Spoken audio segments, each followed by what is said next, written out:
But why we're in the university? What skills do you think we should build? All of us in general. Most importantly, networking. Networking. Learning is a skill. That's the most important skill you should build when in the university. Networking will bring you anything you want. I think Dr. Engineer Tariq also said the same thing. Yeah, networking. It has I've leveraged. Sorry, I keep using the word more. I'm sorry, right? But I've leveraged on it. It's working. I mean, I've leveraged on that skill so well. Like I do it so effortlessly. Like I don't know how I do it, but I just do it. Yeah, I just do it. The other time in the beginning of year, like messed up before. With networking, ah, I'm not sure I have. No, we not necessarily challenge with networking. Or because I learned from the best, maybe Mm. because it was something I learned like right from when I was in the secondary school. I mean, after post secondary school, before getting admission, I worked in like a firm, an Okay. educational firm, so I was able to learn that quickly. Like that's worked for me. Networking and diplomacy it has really worked on me. Diplomacy. Yeah, Mm. diplomacy.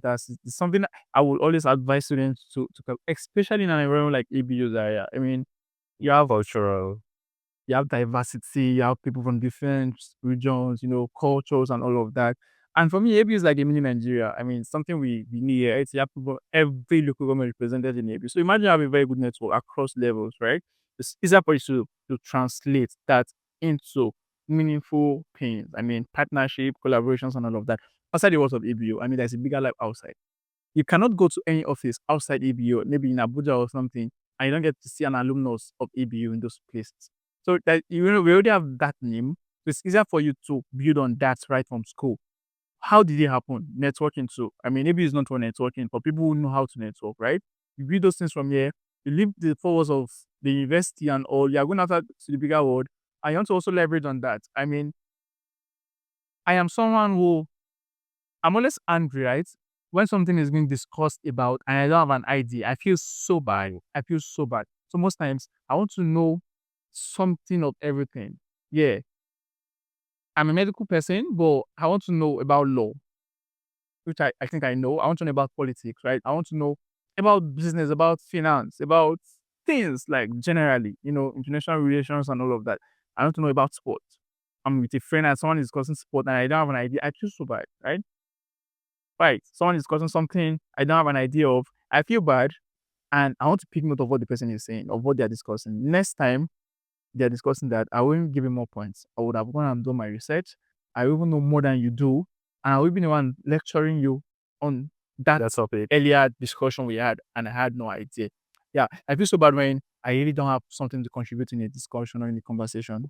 I'm curious about diplomacy. Why is that important? Diplomacy is important, especially when it comes to politics, when it comes to leadership. You really need to be diplomatic on how you talk, on how you relate to people. There are some things that are actually very true, like they are very clear, but you don't make it very clear like that in having to address them. As a leader, I need to be diplomatic with people who work under you. I mean, I own an NGO called UDrive Africa. I didn't say that earlier. Yeah, we have an NGO called UDrive Africa. I'm also a member, by the way. Yes, remember, thank you. We are focused on leadership, innovation, and development, right? And so having to work with the core team, having to work with the members, we really need to be diplomatic in how you handle issues, right? Someone is not even giving you what you want, right?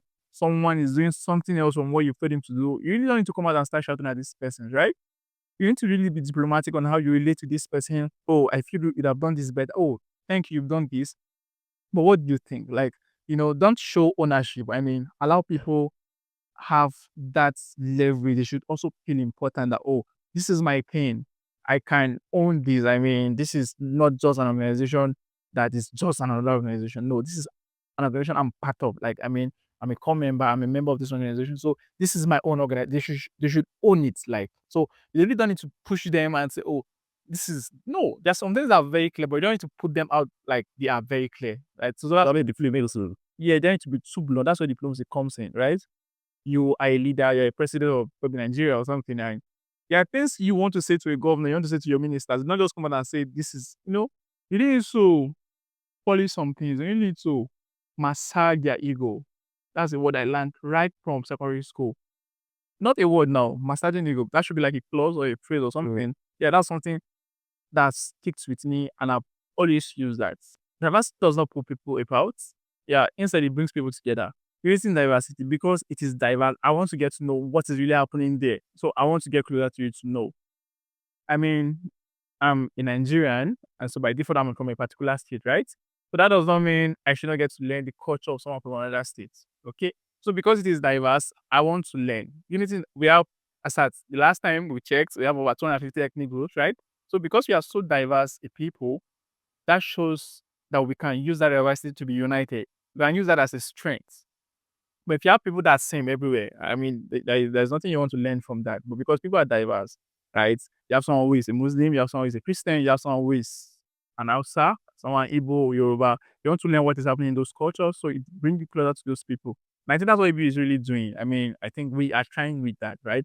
The fact that we have every local government represented in ABU, the last ABSRC week. I mean, anytime ABSRC is in there, you get to see those things happening. You see different cultures and all. So for me, that's something to learn from. You might be born in the north, you grew up all the time in the north, and you don't know anything about the Yoruba culture or the Igbo culture. But something like that brings people together. Oh, you go to the NYSC scheme too, right? You are divided into different platoons. I'm from maybe Borneo, one is from maybe Lagos or something, and we're in the same platoon. We start working together, we start planning cultural carnivals together or something. Or we pick a particular tribe, maybe the Tip culture, maybe the Igbo culture. I want to know what they are doing. We need to go and make research. We need to dress like them. I want to feel them. We want to make known how they get to greet in their tribes. To And so understand them. we will learn exactly. So I think the culture, sorry, the diversity is a strength for us. Because we are diverse, we want to capitalize on that to grow, learn, and to get closer. So I attended your meeting, the YDA meeting. Everyone that is advised join the YDA, the View of Africa NGO. They are all about helping people out there, from kids, especially less privileged kids, motivating them that they can do better. So from what I've learned is that you guys, you go all around, let me say secondary schools, and you try to let people know that their boundaries is not really boundaries, it's just in their head. Yeah. They can do more. The ultimate goal of life is to, let me say, to be of service to people. And I once read or had, no, I read a status that I posted that someone was telling that Theophilus is like someone that, is most about the service of people, something like that, some weeks back. Why do you think that's important? Do you think everyone's goal, everyone's, everyone is supposed to be of service to the other person? Okay, I think so. For you to be an effective leader, for you to be a responsible leader, service to people should be the first thing. I mean, you're a leader. Why are you a leader? For people, right? You have people under you, right? You're a leader not just for people, for yourself. First of all, you're a leader to yourself before to others. So service to your own self, right? I mean, I want to do this. So you need to be selfless in doing that. I want to do this for people. You need to be selfless in doing that. But eventually, it is not you who will say you're a good leader. It is the people who can testify to the fact you're a good leader. And so it's not for the position, it's not for the title that, oh, I'm a president, this, no. But the fact that impact can be made, people can get to feel that, oh, I'm a leader. And so when it was in this particular session, or when he was having this administration, when he was in charge, in fact, they felt people could say, oh, things like this happened. I was able to get this benefit. I was able to learn and all. And it should be someone that can also influence, right? As a leader, oh, it should be someone that people see and they already see like a mentor, right? Yeah, like a figure to them. They see that, oh, I want to leverage on this person's skills. I want to get closer to this person. And oh, but yeah, leader people don't even get to know you. People are not even happy to see you around there. For me, it is not it. So leadership is service, right? And that's why I always tell people, wherever you find yourself, just give the best you can to serving people. Lest I forget, right? I have a nickname. I'm known as the chief servant, right? Yeah, so yeah, chief server, yeah. So I think sometimes in foreign level, yeah, because I've already led my class down to foreign level. And so we had like a discussion and all, and from nowhere someone started calling me I am like servant. And someone said, no, let's add chief, and that's how we got chief servant. And so I adopted that name. So when I contested for some positions in the faculty and all, that was the name that was flying. So yeah, I'm chief servant, and I'm proudly happy to be called that name because it really represents who I am and what I do. Yeah. You mentioned, okay, leaders are to be, in service of other people. Do you think it's really leaders? What about the average person? Exactly. So that's what I said. You don't really need to hold the podium for you to be a leader, right? An average person, as a person, as an individual, already a leader. So it cut across every level, every level. You push people to become better. What is something that push you? Hmm. Something that pushed me to become better. Mm-hmm. Wow. Wow. What pushed me to become better? Maybe passion for what I do. I just wake up every day and I feel like I can keep getting better. Just like I told you, I'm Nigerian, but I don't think like in Nigeria. And I mean, I want to compare myself with someone from the US, my age. I want to compare myself with someone from the UK, someone from Canada, my age. So I feel I can always do better. I don't always want to settle for less. I feel if I do something today and someone is like, "Oh, you've tried," I feel I can always do better. There is always room for improvement. I don't want to be complacent, right? I don't want to feel, "Oh, I've done so much," to relax. No, you want to get relaxed, then you don't even get to that level you are at that moment. You want to get relaxed, so it means you are dwindling, yeah, you're declining in whatever you are doing. So eventually you won't lose everything. So for me, it's because I want to get better. And so what pushes me is passion. Passion for excellence. Passion for I know excellence is very, very possible to achieve. You just need that dedication, you need that consistency, right? And all. And that's what the university does to so many people. Someone comes from secondary school and maybe you're like the best the first person in your secondary school, you're always carrying first, you're the head boy. You're now going to university, you're not seeing people that are better than you. Like you now be like, "Ah, oh, I thought I was better. I mean, I was the best. Well, maybe you're just like the local champion in your secondary school, right? So you see people that say you want to get better. So for someone that you feel defeated already. I thought I was the best. I'm seeing people that are better than me. Don't be defeated, right? You can also compete. And that's one thing I'm happy. Like I'm forever grateful to God that I came to ABU. Like I was able to network, I was able to learn so much, I was able to fulfill so many dreams. Yeah. Even though I mean ABU we spend more time in ABU, but I think it's just for good. I mean, the time is there for you to spend, to learn, to keep building yourself for the future, for the outside world. Yeah. People that you're pushing to becoming better, that was just the kids, right? That's why they are helping. If when one of them become good, what is something that we like them to remember about you? Okay. So they should remember that I was there to help them get better. So they should also help people coming after them to get better. Impact in cycles, right? I've impacted them, so they should also impact people coming after them. So it's something like a continuum, right? It Aside, should be a cycle. It should be like a legacy that should be consolidated. It should get better. It should be like a virtuous cycle now. Keep getting better and all. you're currently serving NYSC. Yeah. We'll be doing that, I'll say, in the next 2 years. Let's talk about NYSC. How's life been where you are? Okay. So I'm prepared to serve in Abuja here. And I was in camp, I was posted to Abuja and yeah, I did a camp experience. Let me start with the camp experience. The true camp experience was worth it. I mean, I've never liked the military. I've never been someone that likes the military. But I could not imagine that while I was in camp, I was involved in parade, right? I mean, I did parade for my platoon. After the normal parade we did for the competition, I was still part of the quarter guide, right? For the other final parade we had when the DG was around and all of that. And so it gave me another picture of the military, another perspective of the military. Like when it comes to resilience, when it comes to discipline, especially. Yeah, discipline. I mean, it's something I actually got to know. I know the military is discipline, yeah, but I've not really been in that picture. I've not really been in that space to know. So having to wake up very early, having to sleep, right? Having to get to do what you're supposed to do. I mean, we're in the camp then and you just cannot walk freely in the camp. You must always double. That's something we call double up, right? You see someone working and before you know, another person is telling you to double up, double up, double. You cannot just keep working. I mean, you have to just there's something that should be keeping you going. You cannot be working aimlessly while you're in camp. You need to be working to somewhere and you just don't walk. You run to that place. So that's discipline. Is something I love about the camp. I mean, for me. And so post camp, right?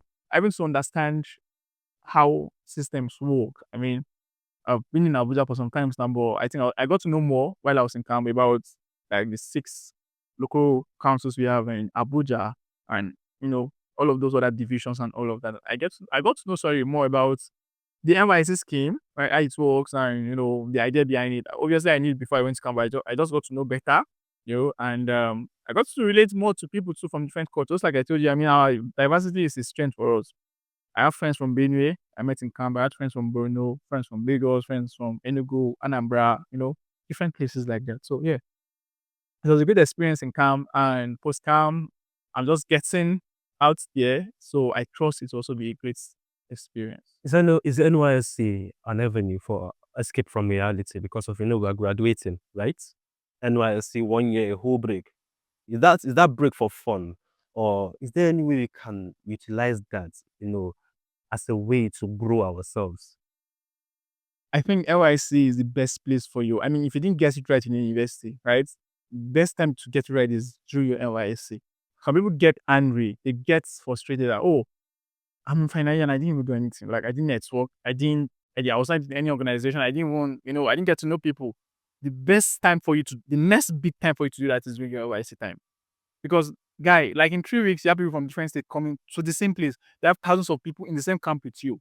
What do you want to do? Like, do you want to be like one of those persons during the university days? You're this quiet person, this nice person, you're not even communicating, you're not even networking to people. No. The next big time for you to do that is during your NYC time. Because you're networking. Almost every week you're meeting with people. There's what we call CDS, the Community Development Service in the NYC. Like it's weekly, based on whatever CDS you are. You go every week, once every week. You have people in that same CDS with you. You really need to leverage on those networks. You need to know people. You need to build skills. I mean, in your own CDS, in your own platform, you have people with different skills. I mean, graphic design skills, web design, people who are fashion designers, people who are data analysts and all. So you need to really leverage on that. What do you want to do? You lost out already in the university. The next big time is the NYSC. That 1 year is something you can use to build yourself. The NYSC system is even very flexible. Some of those places you go to where you serve, they'll tell you that you just come 2 times a week or 3 times a week. And it's not so stressful. So what happens to the remaining days you have? What happens to your weekends? What happens to the other time? So you can really, really, really leverage on that. If you're posted to a particular state, you get to know more about that state. You get to know people from that state. You get to make friends. You get to see opportunities in that place you can also leverage on after NYSC or even during your NYSC time. And so for me, I do not think NYSC is a waste of time. If you really know what you are doing, if you do not get it right while in the university, the next big place to get it is during the NYSC. If you got it right while in the university, you can also consolidate on that during your NYSC time. Yeah. Thank you. I actually learned from this. I was thinking of escaping NYS, but now I don't think I will. I don't think you should escape it. I do not think, unless you have something, but why would you want to escape it? I mean, it's mandatory. So I really do not think you should escape it. I think I had like same idea, same notion with you sometimes. And I was like, is it really necessary? But trust me, I just give in everything. I was like, NYC is 1 year, but in that one you can do so much. I mean, you can achieve so much. I've attended conferences, right? Just because I got closer to some persons during camp. I mean, and that's one thing I do. I network so well. I can meet you for the first time. I don't care if you're a lady or you're a guy. I will meet with you. Oh, hi, what's your name? Can I get your phone number? Can I also give you my number? We'll just exchange contact. I make sure you save my number. I also save your number. Not for anything, not because I want to ask you out, I want to get something from you. Because I want to see what opportunity you have for me. Like from posting on your WhatsApp, because I have the number, you have my number. I post, you see, you post. So I get to know who you are from there. I don't need to know you closely, but from your WhatsApp post, I know who you are, right? And I also know if you get to post opportunities for me too. I've gotten so many opportunities from WhatsApp. I mean, from WhatsApp updates, someone posting WhatsApp status and all of that. So many. I mean, so many. Right. And these are not people that are even very close to me. These are people that don't even know me so well. We just met and I got your number, you have my number, we stay contact and keep viewing each other's WhatsApp update. And before you know, I just get an opportunity. I also post, I don't know if you get opportunities too from my post, but I've gotten from people's posts. I think people are putting from my posts. So I've seen testimonies, people coming back to say that. And also, I do not play with networking. Very important. I do not play with networking. I do not care what you want to think. I do not care if you're a leader and you think otherwise. I have an intention. My intention is to get your number, is to get to see how we can network. I mean, I go for a program. For you to be in that program, it means sensible. It means I can get something from you. For me to be in that program, it means you can also get something from me. So what stops you from networking? It doesn't take anything from me. Hi, please, can I get your phone number? You give me, fine. I save your number and we are fine. You don't give me, I go. It doesn't take anything from me. Just a 1 minute thing. Hi, my name is this. Can I get your phone number? Can we exchange contact? I'm not saying we should be friends. We're just exchanging contacts. From there, I keep seeing my posts. I keep seeing your posts. So I get some opportunity you might also get from me and all of that. So yeah. We're getting to the end of this, and I'm going to ask you several questions to see your take on life. What's the most valuable lesson you've learned from life? Up till, I don't know what the time is, but I believe it's like after one, up till this moment. Valuable lesson in life. Not to trust and depend on people fully or solely. Why? Now, because I think I've had so many experiences. I mean, I've had times where I depended fully on people and I did not really get that expectation being met. There's nothing that comes with expectation, right? If you're expecting something and it doesn't come, you get disappointed, right? Definitely. Yeah. So yeah, I think I'm working towards that now and not to trust people fully. Yeah. I've been betrayed in the past. And I think I'm trying to understand what it means to have trust issues now. And yeah, trust not fully dependent on people. Do you think everyone should also follow that? Do what works for you. I mean, based on experience, you said, right? So I'm telling you based on my experience. So based on that particular individual's experience, whatever you think you've learned from that experience, that should be like in hindsight now, oh, this has happened. So this is what I'm moving forward to. Let me ask you this, but or no. Can you remember the question I asked you to leave the listeners the first time that we had an insult? So yeah, I remember. What was the question? That's I think I should say something to the listeners. What Yeah, if you can remember what you told me, the question you left the last time. Can you remember the question? oh I can't remember. See, I'm a spontaneous speaker. You can ask me this again and I'll tell you something else, right? I speak as the come. Learning to I remember. And that was if we're the president of this country. Oh yeah, what are you going to do? Now if you were the president, well, if you were the president of Nigeria, what is something that you are going to do to bring change? Bring change. Okay. Getting the right people on board. Getting the right people on board. Having like minds on board that could help me achieve that. I do not believe leadership should happen in isolation. I believe everyone should get involved. And not just everyone, people that are competent, right? And that's why I keep using this word like minds, right? I have a cycle of people I can always trust. I mean, if I need a work done today, I know what to call to do that work for me in that aspect. If I need a work on another different, I know what to call. I've been able to build that network over time. I cannot go to any state in Nigeria today and I'm stranded. I mean, I have people in every state, so I can be sure that I'll be fine in those states I'll be visiting. But coming to Nigeria, having to be president of Nigeria, I will need to have the right network of people, the right cycle to work with me. People of like minds that believe in my idea, that believe in my dream to transforming the nation. I might have a very good idea. I mean, I might have a very good intention for the country, but if I don't get it right with the people around me, trust me, it will all be zero. We've come to the end of this, Dr. Theophilos. Thank you so much. This is the number. I've never interviewed anyone 30 times. So Wow, it's I actually love this. We have good conversation every single time. yeah. I hope this works. I mean, I hope we don't have any technical issues with this. I thought so. I hope so. We won't. I'm confident. I am confident. Yeah, I'm I confident. actually hope to interview you again. I learned the first time, second time, third time. Very nice. Now, as you know what I do with my guests, I tell them to leave a question to the beautiful boys and girls, daddy and mommy, adults and children listening. So, Dr. Theophilos, what question are you doing? So many questions on my head. I don't even know which of the was to leave now. Okay. Wow. Which of them? Which is ultimate now? I'm just trying to round up something on my head. Okay. So I should leave this question to the listeners. Yeah. He asked me if I want to be president or okay, so let me have something different now. In the next 5 years, right? Where do you see yourself and how do you intend to get to that place?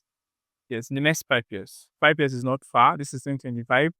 5 years is 2030. And we have so many agendas for 2030, SDGs, so many things for 2030. So in 2030, where do you intend to see yourself and how do you intend to get to this place? What are the practical steps you want to, put in place to getting to that place in 2030? Thank you. Thank you so much. Okay, sure. I'll do that.